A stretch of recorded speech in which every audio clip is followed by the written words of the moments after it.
call a fight and assault on two men, on one guy that's physically working there, was what provoked the entire incident. When he left the store, they thought he was okay. The Brooklyn DA's office would not say if charges have been filed, only that the investigation continues. The CDC's Vaccine Advisory Committee recommending new restrictions on the MMRV vaccine for kids. It protects children under the age of 4 against chickenpox, measles, mumps, and rubella. The panel, under the leadership of Health Secretary Robert F. Kennedy Jr., now advises against giving the combination shot. The decision still requires final approval from the acting CDC director, Jim O'Neill, who is an ally of Kennedy. Experts say that the decision raises concerns about public confidence and access to vaccines. Well, the rain's moved out and summer is making a comeback. New Yorkers enjoying this warm evening, dining out or just sitting in the park. It was so nice. Chief Meteorologist Nate Gregory joins us now with the beautiful forecast. Hey, Nate. Yes, we're hanging out of summer as long as we can, for sure, Natasha and Stephen. Wow, speaking of that, look at the temperatures today. 87, the warm spot for Newark. Mid-80s even to Sussex, New Jersey. Low 80s, Hudson Valley, across Connecticut.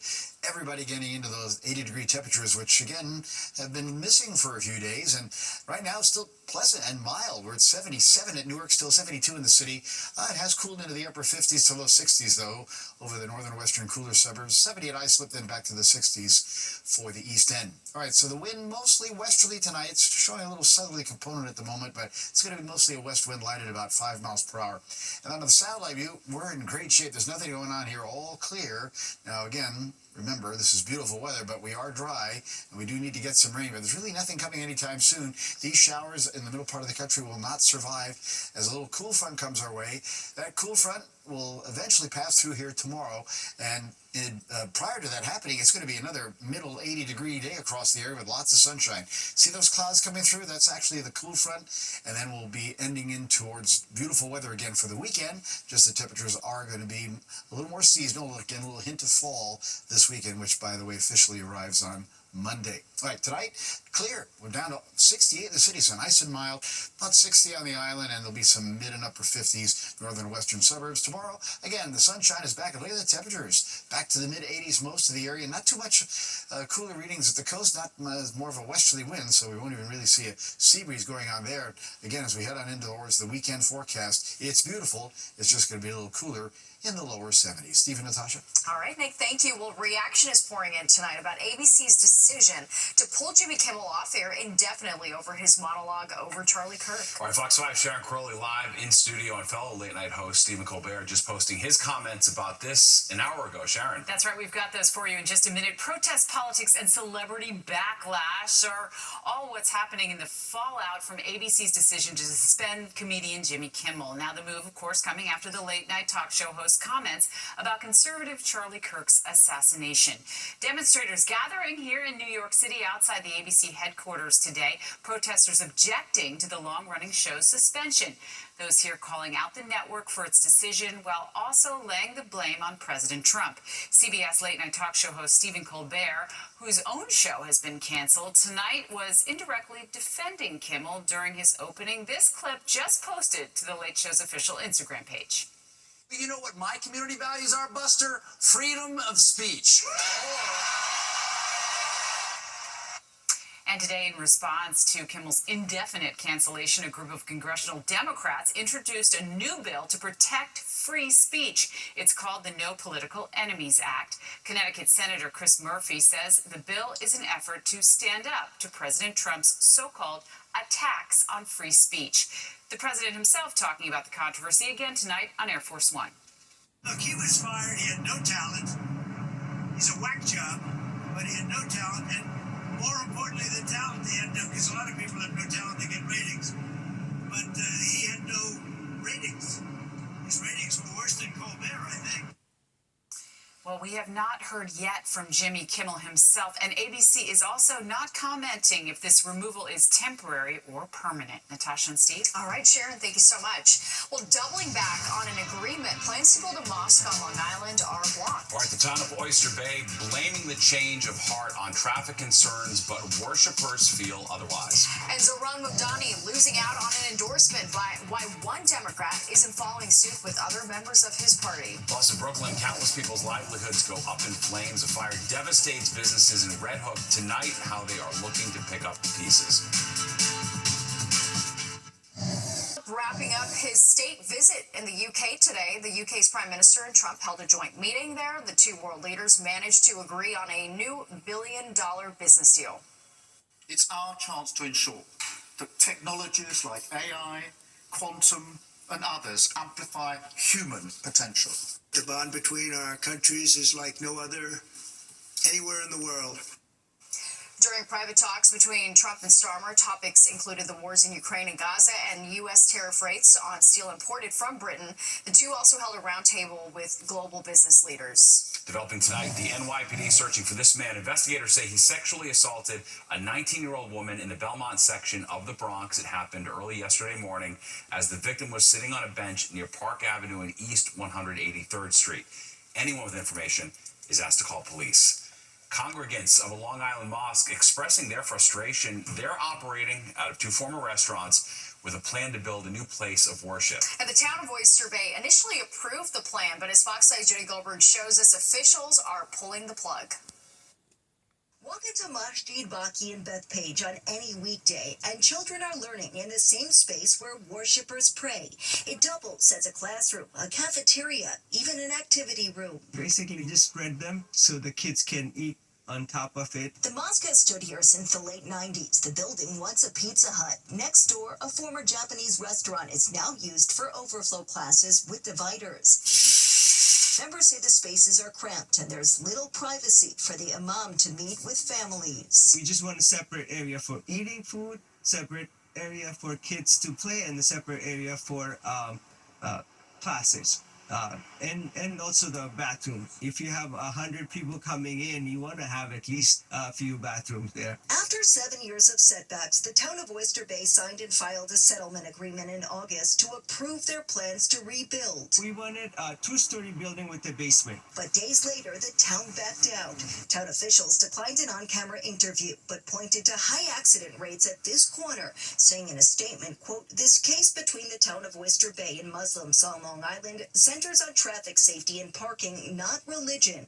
The town board will not compromise when it comes to protecting everyone in the public." According to town's own studies, it's going to be safer with the new plan because we're going to have a proper entrance, proper exit. So I don't know where the disconnect is. And neighbors we spoke with are also concerned about traffic. They say their street, depending on the day, is already jammed with cars, and expanding would only add to the congestion. I just think that is a better spot, a location, probably over in the Grumman's property, where they have all the room they need. Dueling petitions each have thousands of signatures. One from neighbors trying to stop the expansion. Another from congregants pushing to move it forward. I pay taxes. I own my business. I do feel that the town is caving into people's ignorance and also people's racism. The mosque's future now in the hands of a federal judge. Worshippers say it's not just about faith, it's about fairness. In Bethpage, Long Island, Jody Goldberg, Fox 5 News. Well, a rideshare bill advances in city council, but some want to pump the brakes. All right, it aims to create workers' rights, but some fear it will endanger customers and eyes on the sidewalk. New York is a city known for its hustle and bustle. Can't keep up and you'll be lost in the shuffle. But fear not, one native New Yorker is making sure everyone is up to speed. With Goodnight New York, nights at 11:30 on Fox 5. Speed up or move over. Many New Yorkers say people need to be schooled on the rules of the sidewalk. All right, it's a pet peeve for all of us. Fox 5's Jennifer Williams shows us one native New Yorker has now taken to social media to rate people's walking etiquette. Bad walkers, Park 22. All right, this is a rare new formation. It's the double handhold, the chain link fence. Comment what we should call this. We could come up with it together. Native New Yorker Matt Bass has gone viral for his series, which documents his adventures trying to navigate walking the busy streets of NYC.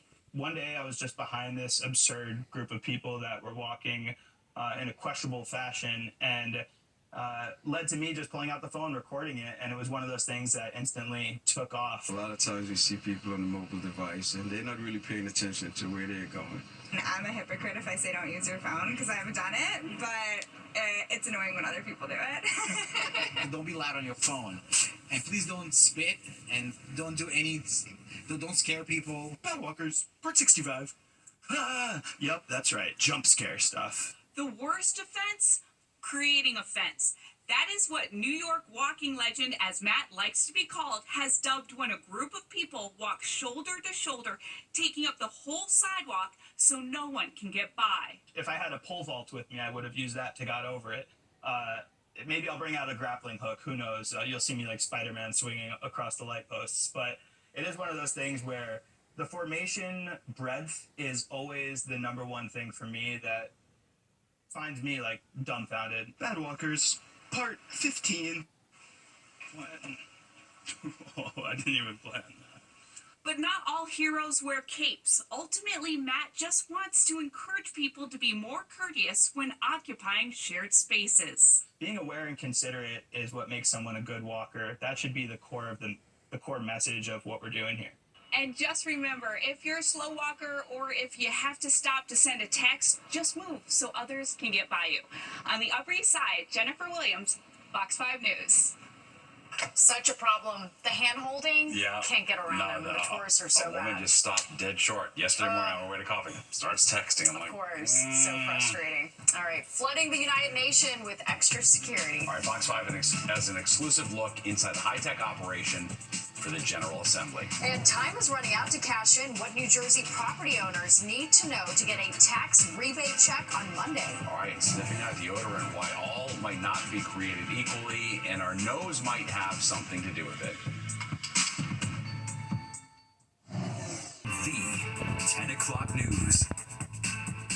Well, world leaders prepare to convene in New York City. The NYPD already jumping into high gear to make sure safety at this year's United Nations General Assembly is there. Welcome back. I'm Natasha Verma. And I'm Steve Lacey. The annual session brings global leaders and dignitaries to the east side of Manhattan. The general debate kicks off Tuesday, and today city leaders held a briefing. Here's what NYPD Commissioner Tisch had to say about the event.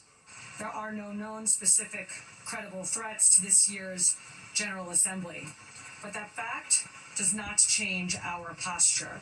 The NYPD remains fully prepared with a layered security plan designed to meet the need.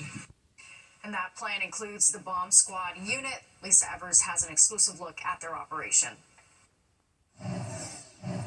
We're here outside the United Nations for an exclusive look inside the NYPD's preparations for UNGA, and that includes one of their biggest assets, the bomb squad. UNGA, the United Nations General Assembly, kicks into high gear Monday, September 22nd. Security is a top concern, with leaders from all over the world converging on Manhattan. We caught up with NYPD Deputy Chief of Counterterrorism, James Kehoe, to get a better picture of what they're doing to make sure it goes safely and smoothly. How big a security challenge is this? It's probably the biggest challenge we face all year. You're talking over 200 heads of state that converge into Midtown Manhattan for over a week period of time. You're talking about a large footprint for the United Nations, plus several hotels in Midtown Manhattan that we have high-level people staying at that we have to protect. So it's a huge undertaking. Members of the NYPD's elite bomb squad helped Detective Andrew Eaton get equipped with an 83-pound ballistic suit that enables him to approach a suspicious package and, if necessary, dismantle an explosive device. But before he gets close, there's a robot that checks it out. The robot is really designed so that we can not put a detective or a police officer in harm's way. So we can mitigate a suspicious package, we can disrupt a suspicious package with the robot. The NYPD's multifaceted strategy is all-encompassing. We have extra camera coverage, we have drone interdiction coverage, we have boats in the water working with the Coast Guard, we have extra aviation flights, plus we detail a whole contingent of officers with heavy weapons just to provide security and a sense of safety. The NYPD works closely, as they have for years, with the Secret Service, especially the NYPD Bomb Squad and its Explosive Detection Canine Squad, who will be continually on the move. How important are these highly trained animals for you? Oh, we couldn't get along without them. The relationship also that the handler builds with the canine. They live together, they come home together, they go on vacation together. So it's a special bond between the handler as well as the canine. Deputy Chief Kehoe says part of the planning is also planning for the unexpected. You're always pivoting, even though you're planning a year ahead, but you come game day, you're still making some pivots because a lot of times there's off-record moves, so that we have to pivot to make sure that everybody's safe. Everything you see here is just one layer of the NYPD's multi-layered approach to keeping the city and all of the important dignitaries visiting here safe during UNGA. At the United Nations, I'm Lisa Evers, Fox 5 News. Well, some New Yorkers are getting compensated for cleaning up the city. Eligible homeowners who already bought a city bin will soon be getting a refund check from the city for $59.30. Now, this applies to those who own 1 or 2 family homes and get the school tax relief known as STAR. Those who haven't bought the bin will be getting a letter explaining how they can get one, and then they'll get a refund check within 30 days of a purchase. And a bit of relief for some New Jersey homeowners. Starting this week, eligible homeowners and renters will start receiving payments as part of a new relief program known as the Anchor Program. Now, there are certain restrictions, so head on over to nj.gov for the specific details. The deadline to file for the program is October 31st. Personal hygiene companies smelling out a new way to market products. It's creating a boom in whole-body deodorant sales. But do we really need those whole-body deodorants? Fox 8's Kendall Green has the 411. Just over biceps. After a good upper body workout, Alex has one focus. I'm going 150%, and if I don't get that, there's something wrong. And you don't get that type of workout without a sweat. And with sweat comes a stench. Whenever I'm coming out of the gym, if I get some starey eyes or anything, I'm a little bit worried, yeah. I use under the arm deodorant. While Alex uses the traditional stick, whole body deodorants are booming, with some brands topping $320 million in sales last year. That could be in part thanks to good marketing, playing on fear, suggesting that every inch of our bodies stink. I've been so confused at why people feel the need to put a deodorant all over their body. Doris Day is a dermatologist sharing full body deodorant could do more harm than good if overused. Mandelic acid is the main ingredient in many of these products. It lowers the skin's pH, which can affect the skin microbiome, which are the natural microorganisms that live on the skin, and they actually benefit your skin. Experts say pandemic lockdowns may have heightened sensitivity to smells, further fueling the demand for full-body deodorant. Dr. Day says, not so fast. When you use it chronically and you use it on a whole body surface area, that can be problematic.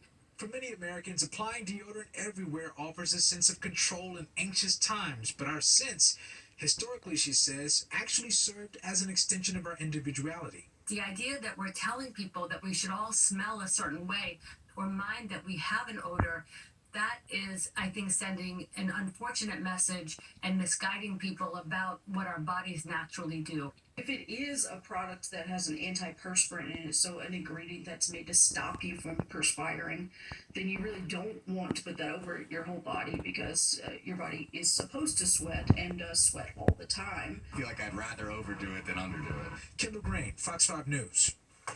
You know my position on this. The more deodorant, the merrier. Yeah, you steal my Dyson for your kids. Yeah. I know all about it. Full-time job down here. All right, well, danger on the road. That's how some feel about a proposed rideshare bill in the city council.